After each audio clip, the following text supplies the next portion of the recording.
Go to this. You're looking live. This is in Washington, D.C. So what's happening here is Secretary of Education Linda McMahon is testifying in front of the House and Committee on Education and Workforce, examining the policies and priorities of the Department of Education. Let's take a listen in.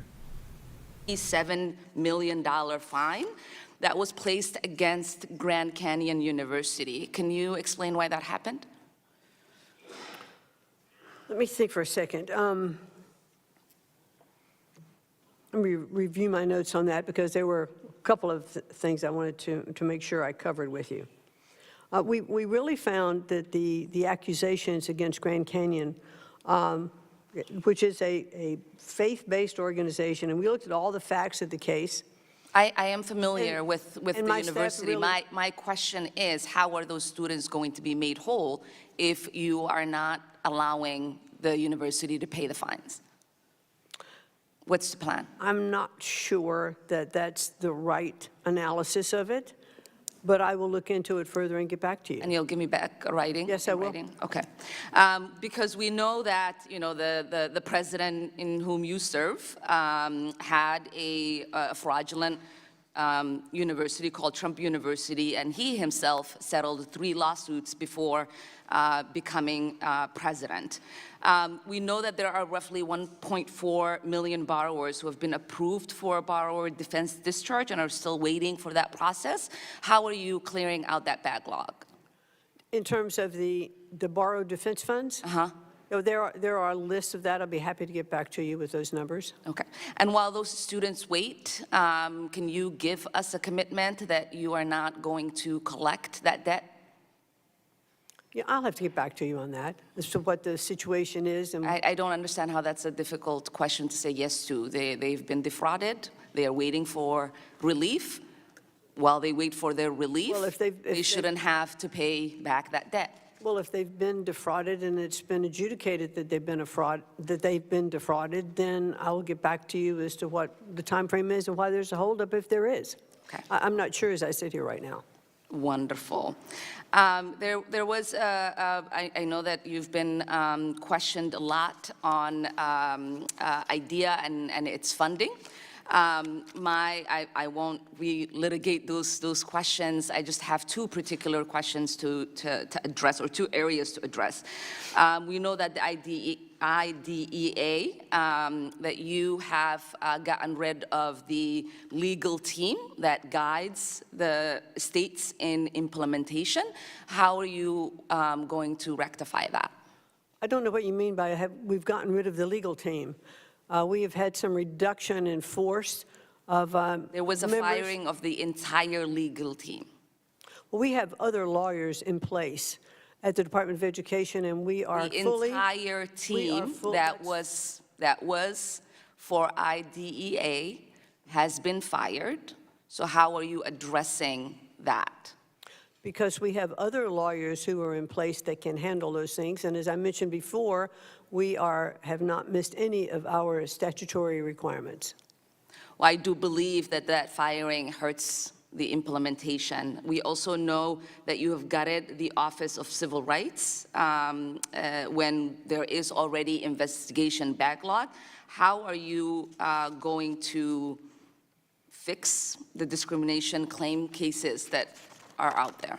Well, there are, excuse me, there are cases that we're looking into. And again, we have not missed any of our statutory requirements in terms of OCR. We also have a task force. There is a backlog. There are a lot of kids in our schools that are waiting for relief. When you get rid of the people that are supposed to carry out those investigations, how are you to assure that those kids will not continue to be harmed? We are talking about so many situations in where kids are being discriminated against, and you got rid of the people that investigate those investigations so those kids can protect themselves from discrimination. Well, we still have a very strong and capable staff in OCR. Then you wouldn't have a backlog if that was the case. There is a current backlog, and I would love for you to stop just saying words and to actually do the work that you are charged by statute, and I yield back. I thank the gentlelady. I recognize now the gentleman from Pennsylvania. Mr. Thompson. Thank you, Mr. Chairman. Thank you, Secretary McMahon, for being here today and for your continued public service to our country. As you likely know, I've co-chaired the Bipartisan Career and Technical Education Caucus for more than a decade, and I'm proud to be the champion for CTE here on the Hill, alongside my good friend, Congresswoman Bonamici. Madam Secretary, during your confirmation hearing, I was glad to hear about your commitment to providing more alternative pathways to traditional four-year degrees, leaning on career and technical education to help achieve that goal. As the author of the Strengthening Career and Technical Education for the 21st Century Act, signed into law by President Trump in 2018, I'm thrilled to see the growth and the success of these programs. Typically, when I visit these programs today, I see waiting lists. I see schools actually investing in bricks and mortar to expand their footprint to be able to accommodate more secondary and post-secondary students, really working to restore rungs in the ladder of opportunity for so many. Today, a record nearly 12.5 million students nationwide, a number that has continued to grow since 2018, are served in career and technical education programs. At the secondary level, students are graduating from CTE pathways at an amazing 96% rate, far higher than the national average. High school CTE concentrators are also more likely to be employed full-time and have higher earnings 8 years post-graduation than their counterparts. Great pathway to success in life. Madam Secretary, would you agree that CTE programs help incentivize workforce and skills development? Yes, I do. Yeah, the reason that we obviously know this information is and can track the CTE success and made positive reforms in 2018 was because of the data. Without good data, it's hard to make good decisions as members of Congress. Now, I've written about this issue to you before, but I'm still concerned about the department's decision to cancel the National Evaluation of Career and Technical Education under Perkins. This 5-year evaluation was mandated by law in Perkins 5. It was set to be completed this year as Congress begins our work to reauthorize Perkins. It's time to do Perkins 6 here, reauthorization time. And when you reauthorize, you want to refine, you want to improve, you want to maximize opportunities. We need data to do that. It's better to educate or to legislate based on data, not emotion. So, Madam Secretary, how does the department plan to ensure there's still a national level evaluation infrastructure in place to support evidence-based policymaking in CTE while not losing the nearly 5 years worth of data that's already been collected? Well, we're going to continue to collect the data that we need to collect, and we want to make sure that the Perkins program is, I think as Congress, we want to provide to you the best data that is possible. So we have made some changes in some of the educational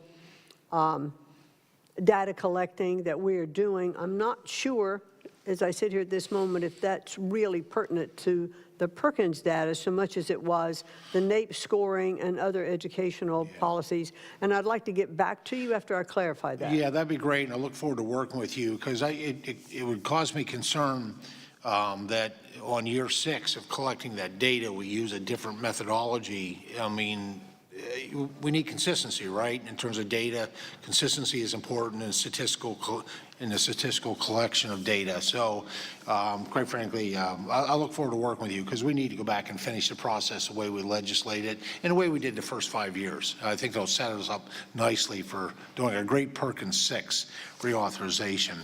Additionally, the administration's FY 2026 budget proposes reprioritizing CTE grants so that they only support middle and high school students at the district level. However, under current law, states are explicitly granted the flexibility to decide how to best split their CTE resources between secondary and post-secondary systems as post-secondary CTE programs continue to provide valuable pathways for learners of all ages. And these are incredible programs that I take every opportunity to be able to visit those to see the fruits of the legislative work that I did with President Trump under Trump 45.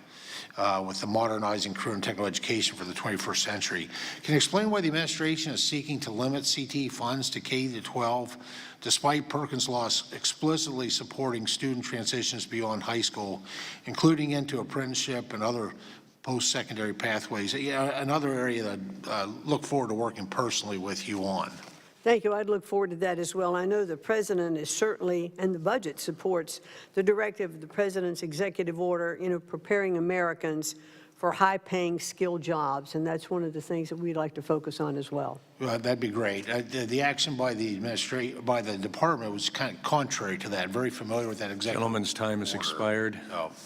I thank the Thank you, gentleman. Thank you. Secretary. I now recognize the gentleman from North Carolina, Mr. Harris.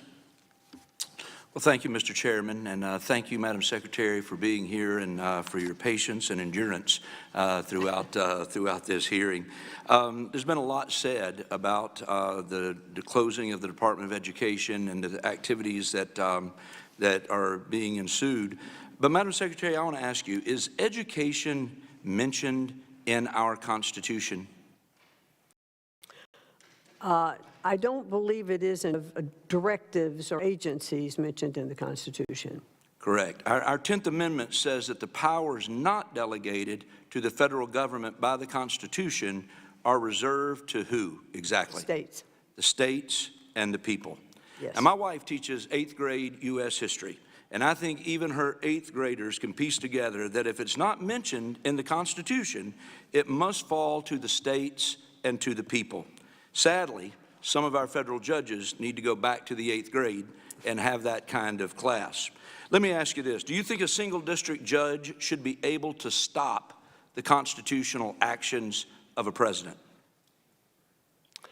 Well, I certainly think that is a question now that is before the courts, and is being, I think it will be properly adjudicated. Well, unfortunately, that's exactly what happened. Judge Wan in Boston issued a preliminary injunction to stop several of President Trump's education-related executive orders, including the one directing you to take steps to close the department. So I want to take a moment just to set the record straight for the nation and ask you, did President Trump's executive order in March about closing the department ever tell you to ignore the law? No, in fact, it says specifically in the executive order to do it lawfully. Exactly. It very clearly says, and let me just quote it for the record, the Secretary of Education shall, to the maximum extent appropriate and permitted by law, take all necessary steps to facilitate the closure of the Department of Education and return authority over education to the states and local communities while ensuring the effective and uninterrupted delivery of services, programs, and benefits on which Americans rely. It seems that Congress is the one out of line with the Constitution in establishing a Department of Education in the first place. And I, for one, happen to agree 100% with you and President Trump that we must send education back to our states. But that process doesn't mean ignoring the laws on the books. So what steps? All right, so you're watching Live Impact News on WCNZ Plus. I'm Nick Sturdivant. Right now, you're taking a live look. This is Washington, D.C. as Secretary of Education Linda McMahon testifies in front of a House committee. This will be happening for a while. So we'll get back to this in just a moment.